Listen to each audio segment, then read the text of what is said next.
the Mavi Marmara, sailing toward Goliath's kingdom, armed with nothing but a stone.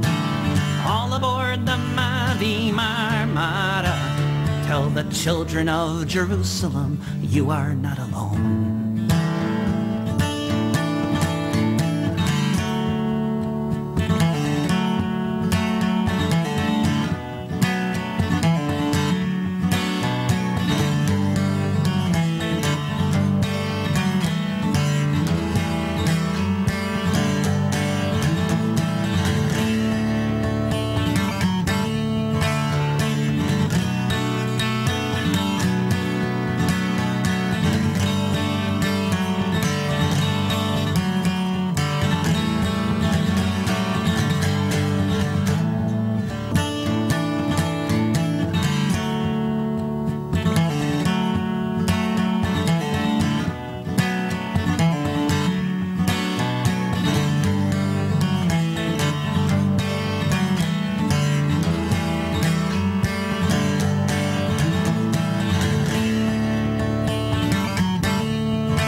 Ya, flotila 15 kapal ya akan terus ke Gaza dan dijangkakan akan bertolak dalam minggu ketiga bulan Jun ini. Dan Prof, kalau kita tengok balik apa agaknya kali ini, kerana saya sempat juga membaca akhbar-akhbar dari dalam Israel mengatakan persediaan Israel sekiranya flotila ini datang, pendekatan mereka berbeza, tapi mereka akan kata mereka akan sekat di perairan antarabangsa, mereka tak kira, mereka akan buat sulh. Jadi dan bagaimanapun di dalam Turki mereka menganggap mungkin kali ini mereka tidak akan mengulangi kesilapan semasa Mavi Marmara. Bagaimana Prof melihat keadaan yang mungkin akan berlaku apabila 15 flotila ini bertolak bergerak dan yang dijangkakan dalam minggu ketiga Jun ini? Saya nak ulang kembali ketika berlaku peristiwa Mavi Marmara, saya berada di Istanbul waktu itu. Saya nak ulang sedikit beberapa perkara untuk mengingatkan kita apa signifikannya peristiwa ini. Pada bulan Februari tahun 1997, pada waktu itu Turki diperintah oleh Parti Refah, Perdana Menterinya ialah Allahyarham, baru meninggal baru-baru ini, Necmettin Erbakan. Apabila diadakan satu demonstrasi di satu bandar dekat Ankara bernama Sinjan, di mana mereka mengadakan satu sokongan kepada rakyat Palestin, pada keesokan harinya tentera membariskan kereta kebal mengatakan bahawa kalau dibuat lagi pendekatan yang menyokong Palestin, tentera akan merampas kuasa. Pada waktu itu. Tetapi pada tahun lepas, ketika peristiwa Mavi Marmara berlaku, saya berada di Istanbul, saya melihat di mana-mana tempat bendera Palestin itu dinaikkan dan mereka secara terang-terang menyokong rakyat Palestin. Ini menunjukkan betapa perbezaan dalam tempoh yang singkat. Turki telah berubah daripada negara yang tidak berani menyatakan sokongan kepada rakyat Palestin kepada sebuah negara yang menjadi negara di barisan hadapan dalam memperkatakan isu-isu yang berkaitan dengan hak rakyat Palestin. Oleh itu, apabila Turki mengambil pendekatan menjadi kumpulan ataupun negara yang terpenting dalam isu ini, ternyata sekali ia telah membuka mata dunia dan juga orang Arab secara khususnya yang selama ini tidak memberikan suatu sokongan yang benar-benar bererti kepada rakyat Palestin. Apabila timbul usaha untuk mengadakan suatu flotila kedua yang dijangka tidak berapa lama lagi, persoalannya adakah akan berlaku peristiwa yang pertama ataupun tidak. Melihat daripada sikap Benjamin Netanyahu, rekod beliau itu tidak cemerlang dari segi hak asasi manusia. Mungkin kali ini dia telah belajar dari segi pandangan mata dunia, mungkin dari segi ganasnya tidak seperti itu. Tetapi saya tidak berkeyakinan bahawa Israel akan membenarkan flotila ini untuk masuk ataupun menyampaikan bantuan sebagaimana yang diidamkan.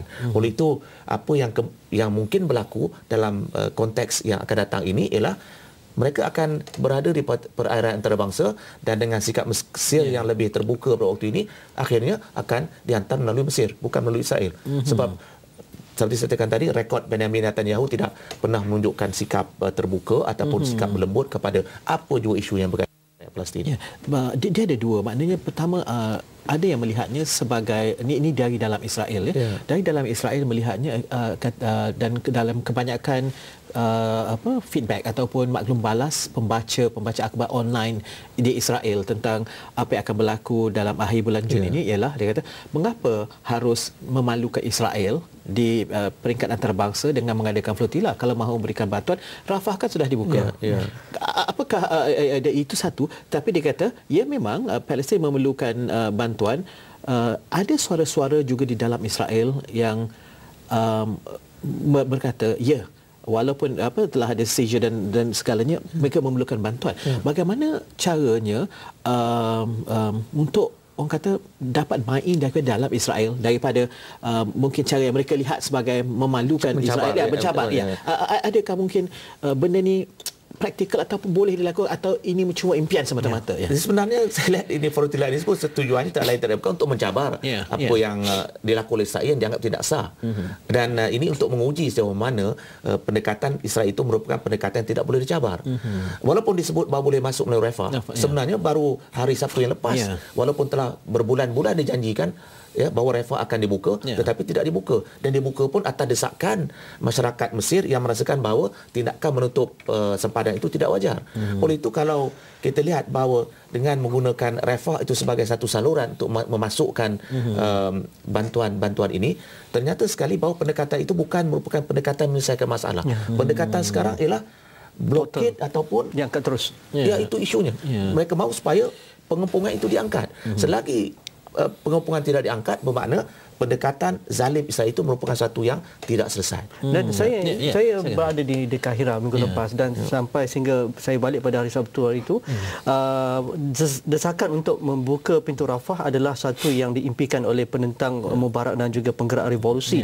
Dan apa yang dilakukan oleh Supreme Council berdolak dalih tentang pembukaan pintu Rafah secara total itu pun menjadi masalah sehingga hari ini, dan mereka berada medan tahrir pun pada hari Jumaat itu antara salah satu tuntutannya adalah untuk menolong saudara mereka dari Palestin dan mengangkat pintu Rafah. Tetapi apabila kita bercerita tentang flotilla kedua bakal berlangsung pada hujung Jun ini, dan sebenarnya cabaran adalah flotilla bagaimana untuk mengangkat keseluruhan blokade ataupun siege yang dilakukan oleh rejim Tel Aviv. Itu adalah asas utama yang perlu difikirkan bersama, dan bagaimana flotilla ini perlu dilihat bukan setakat gerakan yang dilakukan oleh IAH yang berpusat di Istanbul, Turki, tetapi hari ini flotilla kedua berpusat di Eropah.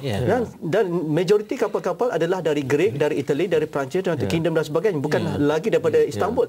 Ini yang menariknya. Ini yang menarik. Gerakan masyarakat sivil antarabangsa melihat kejayaan flotilla pertama, biarpun terkorbannya 7 atau 9 orang rakyat Turki, gerak aktivis IAH, tetapi kali ini mereka lebih strategik pendekatannya, dan mereka cuba membawa volunteers ataupun aktivis, 1000 aktivis yang dari pelbagai bangsa, pelbagai agama, scholars, Nobel Prize dan sebagainya. Saya rasa 100 negara lebih, dan saya rasa ini satu orang kata pun bagaimana kesedaran masyarakat aktivis antarabangsa untuk melihat isu Palestin di Gaza. Saya terpaksa berhenti, tapi bila kita kembali nanti kita teruskan perbincangan kerana satu aktivis, orang kata membuka minda masyarakat antarabangsa, tapi pada masa yang sama Ban Ki-moon, Secretary General UN mengata orang kata menyuruh supaya tak sahlah pergi. Jadi ini ada dua kontradiksi. Ini kita bincang selepas ini. Apakah maksudnya? Kita akan kembali selepas pesanan ini.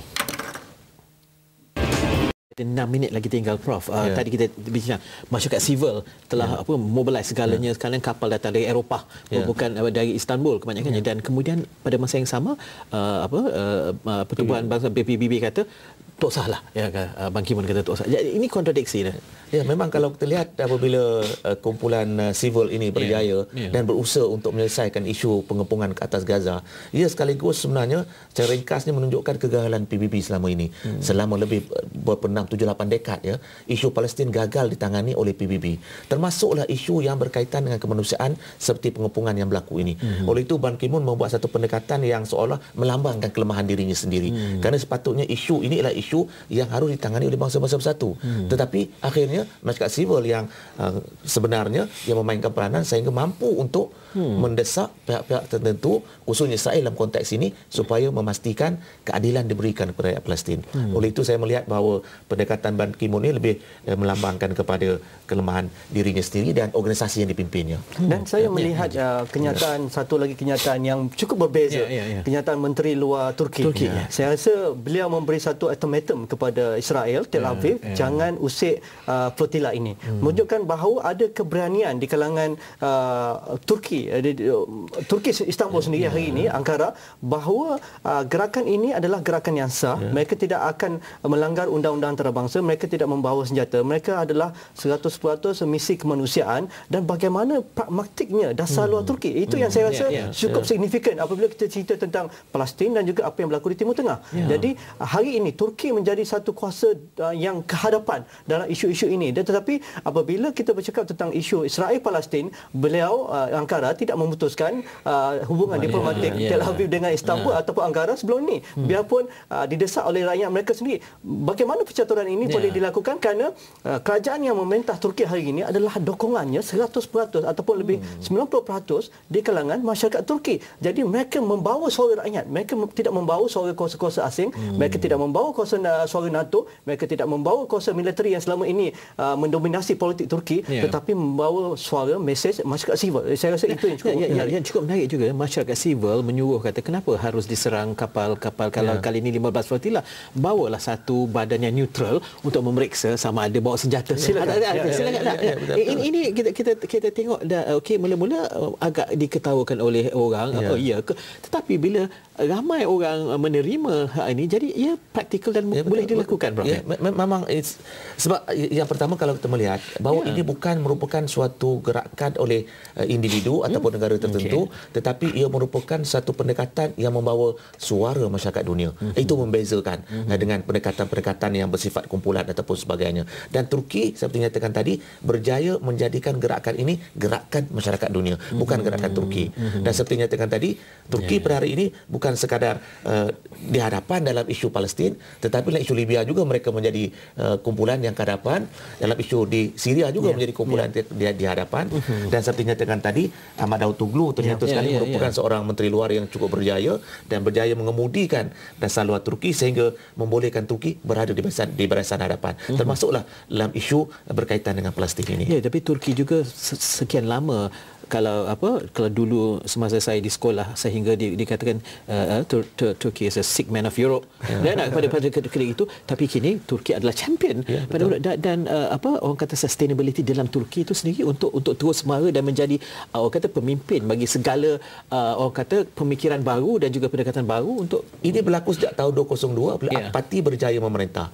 Dan kalau kita lihat untuk pertama kalinya sejak tahun 1980-an, Turki diperintah oleh satu parti, bukan oleh gabungan parti-parti yang menyebabkan pemerintahan sedang lemah dan sering berlaku kerajaan bertukar kerana separuh penggal kerana ditumbangkan oleh rakan kerajaan.